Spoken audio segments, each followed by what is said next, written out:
आपकी प्रिपरेशंस। अब तक की मैंने कुछ इंपॉर्टेंट एसेस के रिवीजन वीडियोस अपलोड किए हैं and today I am here to revise SA 505 which is a very important standard. So let's just revise SA 505 external confirmation. External confirmation क्या होता है जानते हैं। एक्सटर्नल कंफर्मेशन मतलब हमको भरोसा नहीं है, मैनेजमेंट ने जो बोला हमको लिखित पे थर्ड पार्टी कंफर्मिंग पार्टी से चाहिए, उसको हम ऑडिट एविडेंस कंसीडर करेंगे।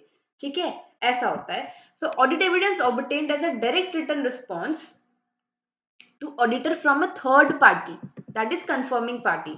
इन पेपर फॉर्म या फिर इलेक्ट्रॉनिक या फिर अदर मीडियम, ठीक है, किसी भी चाहे पेपर फॉर्म हो, इलेक्ट्रॉनिक फॉर्म हो या फिर अदर मीडियम हो, हमको डायरेक्ट रिटर्न रिस्पॉन्स चाहिए थर्ड पार्टी से। ठीक है, अब सर बात करते हैं नॉन रिस्पॉन्स क्या होता है।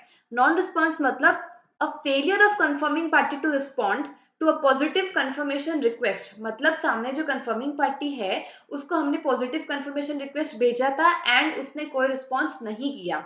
ठीक है, या तो फिर कंफर्मेशन रिक्वेस्ट रिटर्न अनडिलीवर्ड, वो डिलीवर ही नहीं हुआ कंफर्मेशन रिक्वेस्ट, तो ये दो केस में उसको हम क्या बोलेंगे, नॉन रिस्पॉन्स बोलेंगे। एक्सेप्शन क्या होता है, response that indicates a difference between information requested to be confirm and information provided by confirming party. मतलब क्या होता है कि जो रिस्पॉन्स हमने, मतलब जो इंफॉर्मेशन हमने रिक्वेस्ट में भेजी थी वो इंफॉर्मेशन और जो इंफॉर्मेशन कंफर्मिंग पार्टी ने प्रोवाइड की है उन दोनों में जो डिफरेंस है उसको हम बोलते हैं एक्सेप्शन। ठीक है, ये तीन बेसिक टर्म्स क्लियर हो गए।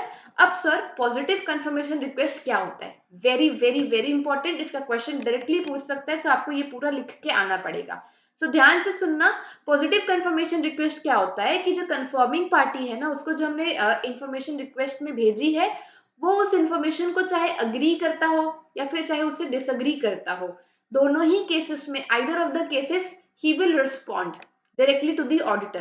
A request that confirming party respond directly to the auditor indicating whether confirming party agrees or disagrees with information and request or providing requested information. ठीक है, a response to positive confirmation request is expected to provide reliable audit evidence. क्यों?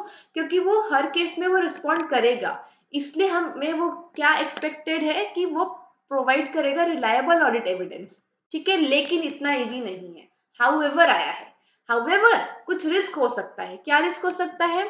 हो सकता है कि अब confirming party को तो ऐसा है कि वो अग्री करे, अग्री या डिसअग्री दोनों में वो रिप्लाई रिस्पॉन्ड करेगा। हो सकता है वो बिना वेरीफाई करे इंफॉर्मेशन को हमें रिस्पॉन्ड कर दे, ये रिस्क हो सकता है। ये लिखा है, there is a risk that confirming party may reply to confirmation request without verifying that information is correct.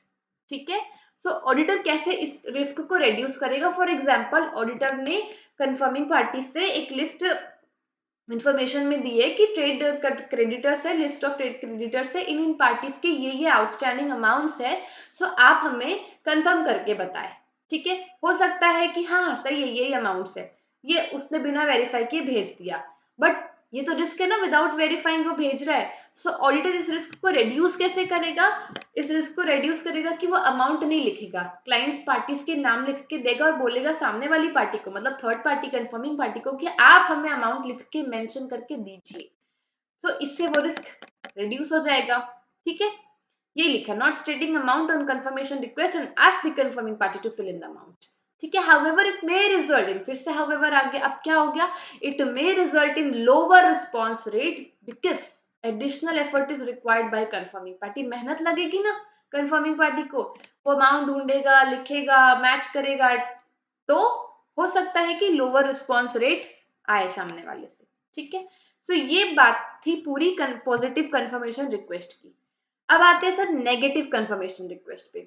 ऐसे रिक्वेस्ट की जो कंफर्मिंग पार्टी है respond directly to the auditor when only if confirming party disagree. Positive में क्या था, agree चाहे करे चाहे डिसएग्री करे वो रिस्पॉन्ड करेगी, बट नेगेटिव कंफर्मेशन रिक्वेस्ट में कैसा है कि जब वो डिसएग्री करेगी सिर्फ तभी रिस्पॉन्ड करेगी, इसलिए ये जो है वो less persuasive audit evidence than positive confirmation request provide करता है। अगर हमें इसका कुछ रिस्पॉन्स रिसीव नहीं हुआ तो इसका ये मतलब नहीं है कि वो हमेशा ऐसा एक्सप्लिसिटली इंडिकेट करे कि वो कंफर्मिंग पार्टी को ये रिक्वेस्ट रिसीव हो चुकी है। हो सकता है, ये एक पैराग्राफ बहुत इंपॉर्टेंट है, हो सकता है कि जो कंफर्मिंग पार्टी है also may be more likely to respond वो कब मोर लाइक मतलब वो ज्यादा रिस्पॉन्ड कब करेगी, जब उसका डिसएग्रीमेंट होगा, जो हमने कंफर्मेशन रिक्वेस्ट भेजी है ना और जो इंफॉर्मेशन है वो उसके फेवर में नहीं होगी, तब confirming party may be more likely to respond and less likely to respond otherwise. जब उसके फेवर में होगी तो वो रिस्पॉन्ड नहीं करेगी, और जब उसके फेवर में नहीं होगी तो वो ज्यादा ऐसा चांसेस है कि वो रिस्पॉन्ड करेगी। सो ये पैराग्राफ था पूरा नेगेटिव कंफर्मेशन रिक्वेस्ट का। सिर्फ 2-3 टॉपिक्स है, फिर अपना ऐसे 505 कंप्लीट हो जाएगा। इसके बाद कंटिन्यूएशन में accordingly auditor shall not use negative confirmation request as a sole substantive procedure. इसलिए हमें कभी भी नेगेटिव कंफर्मेशन रिक्वेस्ट को as a sole substantive procedure use नहीं करना है। बट आप कब यूज कर सकते हैं, जब 4 चीजें प्रेजेंट होगी। कौन सी 4 चीजें?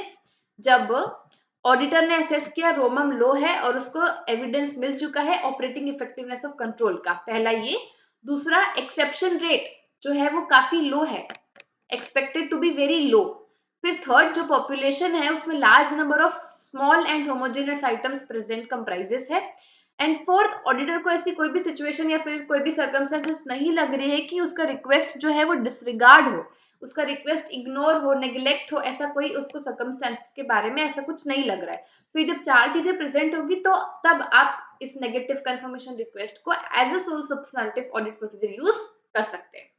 सर बची 2 चीजें। पहली चीज क्या?